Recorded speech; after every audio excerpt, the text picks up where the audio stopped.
നമസ്തേ. നിങ്ങൾ കേൾക്കുന്നത് മാനവ പരിചയം, മാനവയുടെ ആമുഖം.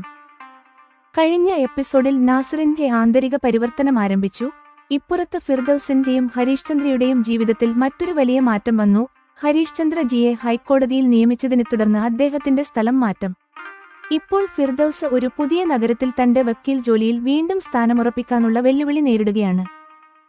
3 മാസം പ്രായമായ അഭിമന്യുവും അവന്റെ മൂത്ത സഹോദരി റൌലിയും ഈ കുട്ടികൾ ഹരീഷ് ചന്ദ്ര ജിയുടെ വീട്ടിൽ നിന്ന് ശൂന്യതയെ പൂർണ്ണമായും അകറ്റി. ഫിർദൌസ് തന്നേക്കാൾ 10 വയസ്സ് എളുപ്പമായിരുന്നിട്ടും തന്റെ വിവാഹാഭ്യർത്ഥന സ്വീകരിച്ചതിനാൽ ഹരീഷ് ചന്ദ്ര തന്റെ ഭാര്യയോട് കടപ്പെട്ടവനായി കണക്കാക്കുന്നു. അവിശ്വസനീയമായ തീരുമാനം. നാസിർ ഭർത്താവായിരുന്നപ്പോൾ ഫിർദൌസ് ഒരിക്കലും കർവാചൗത്ത് വ്രതം എടുത്തിട്ടില്ല. എന്നാൽ ഇത്തവണ പുതിയ നഗരത്തിൽ വ്രതം അനുഷ്ഠിക്കാൻ ഫിർദൌസ് ദൃഢനിശ്ചയം ചെയ്തു. ജഡ്ജിയുടെ നീതി ഹരീഷ് ചന്ദ്ര എതിർത്തപ്പോൾ ഈ വ്രതം വർഷം മുഴുവനും തനിക്ക് ഊർജ്ജത്തിന്റെ ഉറവിടമാകുമെന്ന് ഫിർദൌസ് പറഞ്ഞു. അപ്പോൾ ഹരീഷ് ചന്ദ്രജി ഒരു റൊമാന്റിക് വിധി നൽകി. ഭർത്താവും ഭാര്യയും തുല്യമായ 2 ചക്രങ്ങളായതിനാൽ നിങ്ങൾ നോമ്പെടുത്താൽ ഈ കർവാചൗത്തിന് ഞാനും നോമ്പെടുക്കും. അവരുടെ പുതിയ നഗരത്തിലെ ഉന്നത വ്യക്തികളെ കർവാചൗത്ത് പരിപാടിക്ക് ക്ഷണിക്കുന്നത് എങ്ങനെ? അവിടെ ഹരീഷ് ചന്ദ്രയുടെ വ്രതം എടുക്കൽ മറ്റു ഭർത്താക്കന്മാർക്ക് പ്രചോദനമാകുന്നത് എങ്ങനെയെന്ന് നിങ്ങൾ കേൾക്കും. എന്നാൽ അപ്പോഴാണ് ഒരു അതിഥി സ്ത്രീ ഫിർദൌസിനോട് കുത്തിനോവിക്കുന്ന ഒരു ചോദ്യം ചോദിച്ചത്. നിങ്ങൾ ഹിന്ദു ഭാര്യമാരുടെ വ്രതം സ്വീകരിച്ചു, പക്ഷേ നിങ്ങളുടെ പേര് ആ ഫിർദൌസ് എന്ന് തന്നെ നിലനിർത്തിയിരിക്കുന്നു. ഫിർദൌസിന്റെ യുക്തിസഹമായ മറുപടി. ആതിഥേയ എന്ന നിലയിൽ ഫിർദൌസ് എങ്ങനെ തന്റെ മാന്യത നിലനിർത്തി? പേര് മാറ്റാതിരുന്നതിന് പിന്നിലെ അഗാധമായ സാമൂഹിക യുക്തി അവതരിപ്പിച്ചു. ഇത് സാമുദായിക വിദ്വേഷത്തെ തകർക്കുന്നു. അവസാനമായി നിങ്ങൾ മാതൃത്വത്തിന് ശേഷമുള്ള ഫിർദൌസിന്റെ ചിന്തകൾ കേൾക്കും. എന്തുകൊണ്ടാണ് ഒരു സ്ത്രീക്ക് വിവാഹം കഴിച്ച് ഒരു പുരുഷന്റെ കൂട്ടുകെട്ട് ആവശ്യമായി വരുന്നത്? ഹരീഷ് ചന്ദ്രയുടെ സ്നേഹത്തിൽ മുങ്ങിപ്പോയ ഫിർദൌസ് താനിപ്പോൾ പുനർജന്മത്തിൽ വിശ്വസിക്കാൻ തുടങ്ങിയിരിക്കുന്നു എന്ന് എന്തുകൊണ്ടാണ് പറഞ്ഞത്? ഹിന്ദു പുരാണങ്ങൾ കാണിക്കുന്നത് സത്യമായിരിക്കണമെന്ന് ഞാൻ ആഗ്രഹിക്കുന്നു. ഓരോ ജന്മത്തിലും നിങ്ങളുടെ അർദ്ധാംഗിനി ആയിരിക്കാൻ ഞാൻ വ്രതം എടുക്കുന്നത് തുടരും. സ്ത്രീ ജീവിതത്തിന്റെ അവസ്ഥ, പുനർജന്മത്തിലുള്ള വിശ്വാസം, അതിരുകളില്ലാത്ത സ്നേഹം എന്നിവയുടെ ഈ ദാർശനിക സംഗമം മാനവ പരിചയം എന്ന പരമ്പരയിൽ നിങ്ങൾ കേൾക്കും. എപ്പിസോഡ് 11. പുതിയ യാത്ര, കർവാചൗത്ത്, സ്ത്രീയുടെ ചിന്ത. നാസിറിൽ ഇത്തരത്തിലുള്ള ആശയപരമായ മാറ്റങ്ങൾ സംഭവിക്കുമ്പോൾ ഫിർദൌസിന്റെ ജീവിതത്തിലും മറ്റൊരു മാറ്റമുണ്ടായി. ഭർത്താവ് ജഡ്ജി ഹരീഷ് ചന്ദ്ര ജിയെ ഹൈക്കോടതിയിൽ നിയമിച്ചതിനെ തുടർന്ന് അവരെ മറ്റൊരു നഗരത്തിലേക്ക് മാറ്റി. അങ്ങനെ ഫിർദൌസിന് തന്റെ വക്കീൽ ജോലിയിൽ വീണ്ടും സ്ഥാനമുറപ്പിക്കാനുള്ള വെല്ലുവിളി നേരിടേണ്ടിവന്നു. അഭിമന്യുവിന് ഇപ്പോൾ 3 മാസം പ്രായമായി. ഹരീഷ് ചന്ദ്ര ജിയുടെ 5 വയസ്സുള്ള മകൾ റൌലിയുടെ ദിവസങ്ങൾ ഇപ്പോൾ കൂടുതലും അഭിമന്യുവിന്റെ ചുറ്റും കറങ്ങാൻ തുടങ്ങി. സ്കൂളിൽ നിന്ന് എപ്പോഴാണ് അവധി ലഭിക്കുക, വിവിധ വിഷയങ്ങളുടെ ഹോംവർക്ക് എപ്പോഴാണ് പൂർത്തിയാവുക എന്നതായിരുന്നു അവളുടെ പ്രധാന ചിന്ത. അതിനുശേഷം സഹോദരൻ അഭിമന്യു അവൾക്ക് ലോകമായി മാറും. തന്റെ ആദ്യ ഭാര്യയുടെ ദുരന്തമരണം കാരണം ഹരീഷ് ചന്ദ്ര ജിയുടെ ജീവിതത്തിലും വീട്ടിലും ശൂന്യത ഉണ്ടായിരുന്നു. ഫിർദൌസ് വന്ന ശേഷം ആ ശൂന്യത ഇല്ലാതായി. അദ്ദേഹത്തിന്റെ മുൻ ഭാര്യയിലുള്ള മകൾക്ക് അമ്മയെയും ഒരനുജനെയും ലഭിച്ചതിനാൽ അവളുടെ വളർത്തലും സന്തുലിതമായി നടക്കാൻ തുടങ്ങി. ഇതെല്ലാം കണ്ട് ഹരീഷ് ചന്ദ്ര ഇപ്പോൾ വളരെ സന്തോഷവാനായിരുന്നു. ഭാര്യ ഫിർദൌസും അദ്ദേഹത്തോടൊപ്പവും വീട്ടിലും കൂടുതൽ സമയം ചെലവഴിക്കാറുണ്ടായിരുന്നു. ഇതുമൂലം ഹരീഷ് ചന്ദ്ര ജിയുടെ സന്തോഷം കൂടുതൽ വർദ്ധിച്ചു. ഫിർദൌസ് തന്നേക്കാൾ 10 വയസ്സ് എളുപ്പമായിരുന്നിട്ടും തന്റെ വിവാഹാഭ്യർത്ഥന സ്വീകരിച്ച് വിവാഹം ചെയ്തതിനാൽ ഹരീഷ് ചന്ദ്ര താൻ ഫിർദൌസിനോട് കടപ്പെട്ടിരിക്കുന്നു എന്ന് കരുതി. ഈ കടപ്പാട് ബോധമുള്ളതുകൊണ്ട് തന്റെ ഭാഗത്തുനിന്ന് ഫിർദൌസിന് ഒരു പരാതിയും ഉണ്ടാകാതിരിക്കാൻ ഹരീഷ് ചന്ദ്ര നിരന്തരം ശ്രമിച്ചു.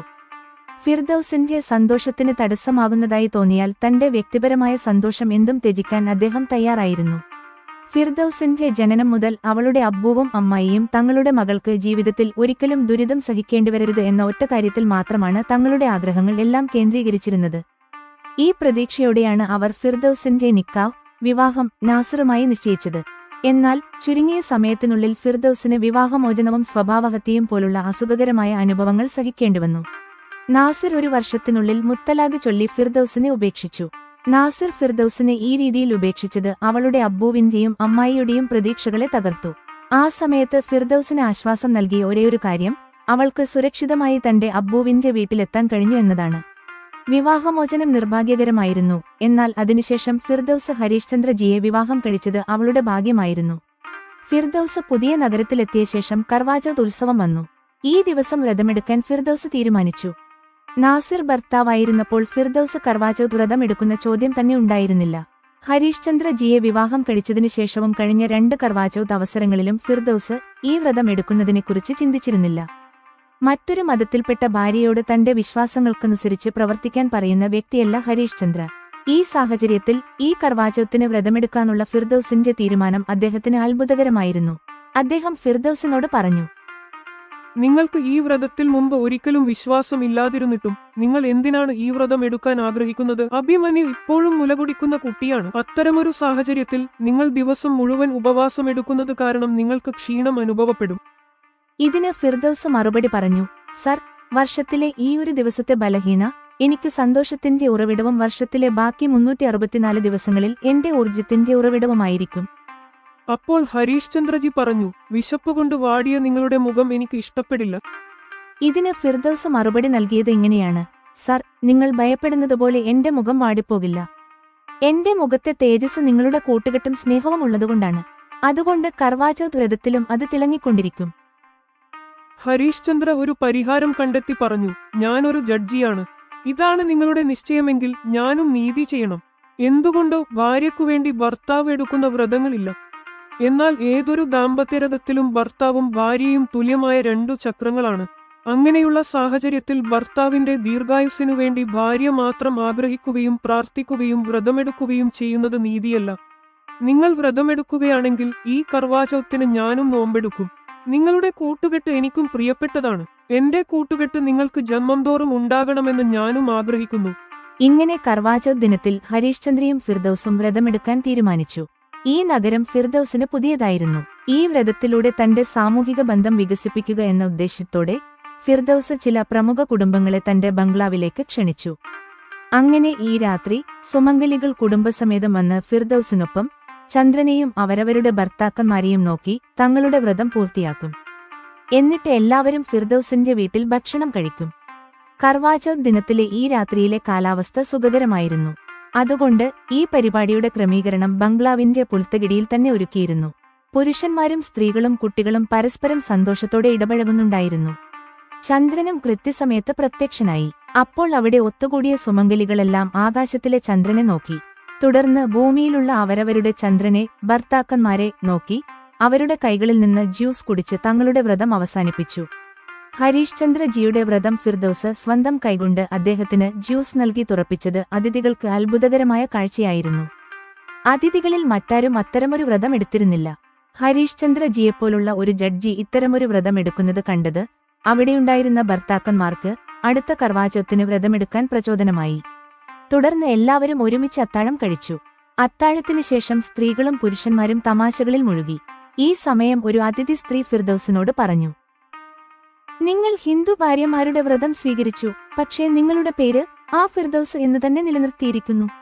ഇതിന് ഫിർദൌസ് എന്ത് മറുപടി പറയും എന്ന ആകാംക്ഷയിൽ എല്ലാ സ്ത്രീകളും അവളെ നോക്കാൻ തുടങ്ങി. ഫിർദൌസ് ഇത് മനസ്സിലാക്കി. തുടർന്ന് ഗൗരവത്തോടെ മറുപടി പറഞ്ഞു, ഈ നഗരം ഞങ്ങൾക്ക് പുതിയതാണ്. എന്റെ പേര് ഫിർദൌസ് എന്നതിൽ നിന്ന് താരാമതി എന്ന് മാറ്റുകയാണെങ്കിൽ ഞാൻ ഹരീഷ് ചന്ദ്ര ജിയെ വിവാഹം കഴിക്കുന്നതിനു മുമ്പ് ഒരു മുസ്ലിമായിരുന്നു എന്ന് ആർക്കും അറിയില്ല. മറ്റ് സമുദായങ്ങളെക്കുറിച്ച് നമ്മൾ സാധാരണയായി തരംതാഴ്ത്തിയുള്ള സംസാരങ്ങൾ നടത്തുന്നത് പതിവാണ്.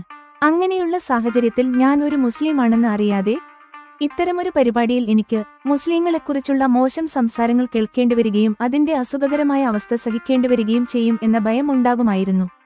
ഫിർദൌസിന്റെ ഈ മറുപടി ആ സ്ത്രീയുടെ മുഖത്തെ വിളറി വെളുപ്പിച്ചു. ഇത് കണ്ടപ്പോൾ ഫിർദൌസ് തന്റെ ആതിഥേയ ധർമ്മം ഓർത്തു.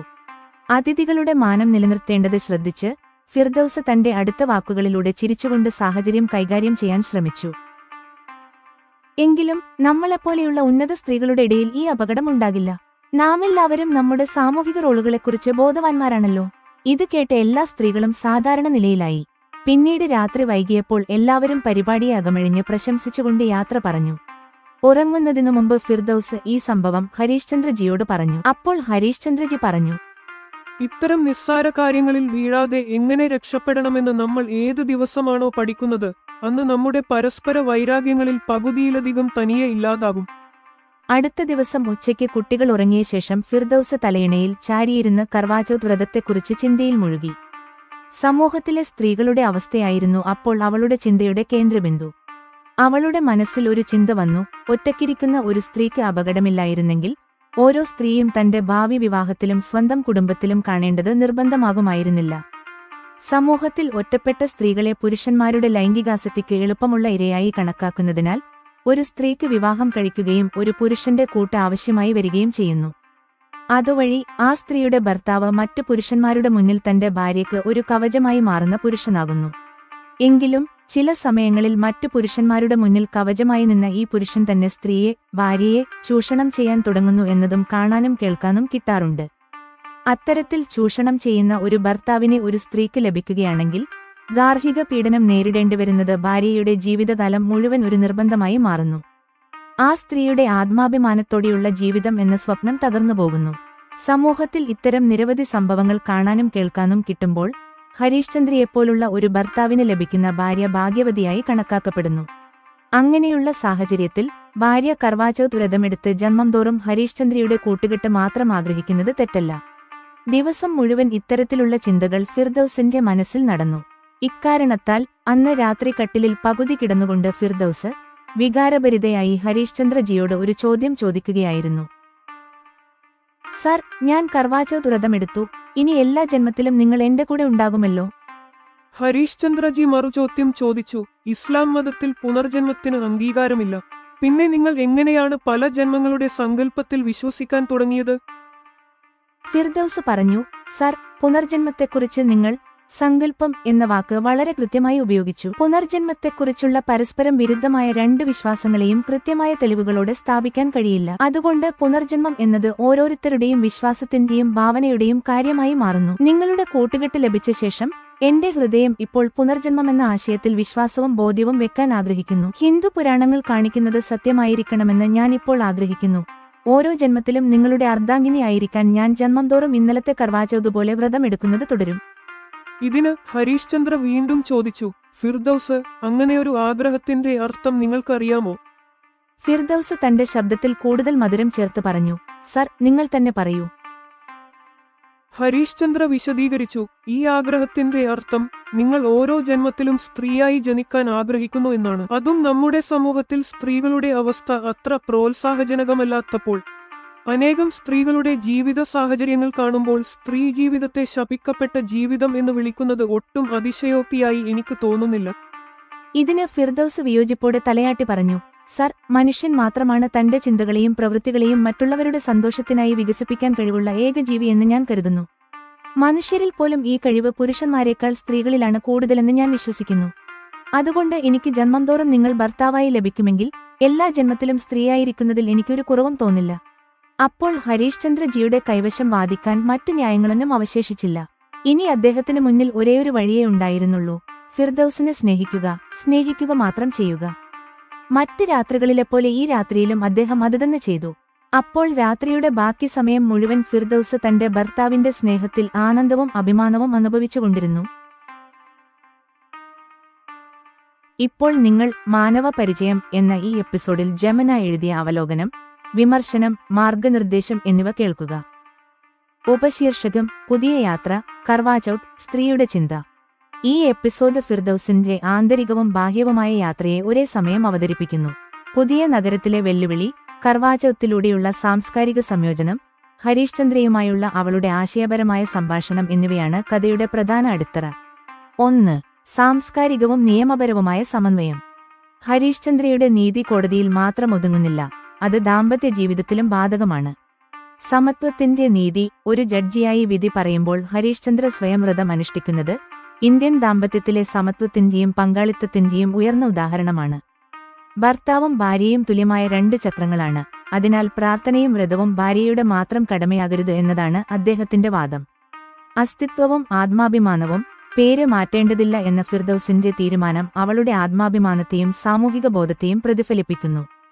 തന്റെ വിവേകപൂർണമായ മറുപടിയിലൂടെ അവൾ മുൻധാരണകളെ വിനയത്തോടെ തകർക്കുന്നു. 2. സ്ത്രീകളുടെ അവസ്ഥയും സ്നേഹത്തിന്റെ പരമാധികാരവും. പുനർജന്മത്തെക്കുറിച്ചുള്ള ഫിർദൌസിന്റെയും ഹരീശ്ചന്ദ്രയുടെയും ആഴത്തിലുള്ള ദാർശനിക സംഭാഷണത്തോടെയാണ് എപ്പിസോഡ് അവസാനിക്കുന്നത്. സ്ത്രീ ജീവിതത്തിന്റെ ദ്വന്ദ്വഭാവം. ഒറ്റപ്പെട്ട സ്ത്രീ സമൂഹത്തിൽ ചൂഷണത്തിന് എളുപ്പമുള്ള ഇരയാണെന്ന് ഫിർദൌസ് വിശ്വസിക്കുന്നു. അതിനാൽ വിവാഹം ഒരു കവചമായി മാറുന്നു. ഫിർദൌസിന്റെ മറുപടി, ഹരീഷ് ചന്ദ്ര സ്ത്രീയുടെ ജീവിതം ശപിക്കപ്പെട്ടതാണെന്ന് കരുതുന്നു.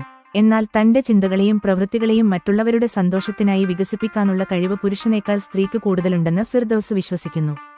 ഓരോ ജന്മത്തിലും ഹരീഷ് ചന്ദ്രയെപ്പോലെ ഒരു ഭർത്താവിന് ലഭിക്കുകയാണെങ്കിൽ ജന്മം തോറും സ്ത്രീയായിരിക്കാൻ താൻ തയ്യാറാണെന്ന അവളുടെ പ്രസ്താവന അവരുടെ സ്നേഹത്തിന്റെ അചഞ്ചലമായ പരമോന്നത സ്വഭാവത്തെ തെളിയിക്കുന്നു.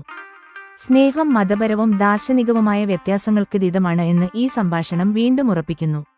ഉപസംഹാരം: സാംസ്കാരിക, നിയമപര, ദാർശനിക വശങ്ങളുടെ മനോഹരമായ ഒരു മിശ്രിതം ഈ എപ്പിസോഡ് അവതരിപ്പിക്കുന്നു. എപ്പിസോഡ് 11 അവസാനിച്ചു.